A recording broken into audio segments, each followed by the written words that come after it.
పార్లమెంట్లో hit and run నూతన చట్టం తీసుకురావడంతో పెట్రోల్ డీజిల్ ట్యాంకర్ల డ్రైవర్లు 2 రోజుల నిరసన నేపథ్యంలో నగరంలో కొన్ని చోట్ల ఇంధనం లేక పెట్రోల్ బంకుల వద్ద ఆందోళన చేస్తూ ఉండడంతో ఇటు ఇంధనం లేక అటు కార్మికుల సమ్మె ప్రభావంతో పెట్రోల్ బంకులు మూతపడ్డాయి. దీంతో రాష్ట్ర వ్యాప్తంగా పెట్రోల్ డీజిల్ సరఫరా నిలిచిపోయింది. వినియోగదారులకు పెట్రోల్ డీజిల్ కొరత ఏర్పడింది. దీంతో ముందస్తు వాహనదారులు పెట్రోల్ బంకుల వద్ద భారీ ఎత్తున క్యూ కడుతున్నారు.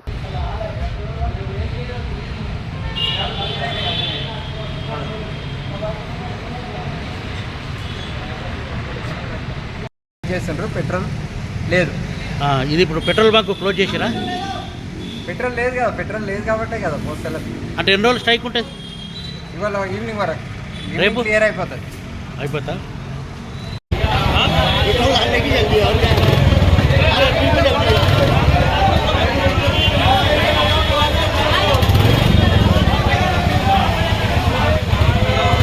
మరిన్ని అప్డేట్స్ కోసం మా ఛానల్ని సబ్స్క్రైబ్ చేయండి.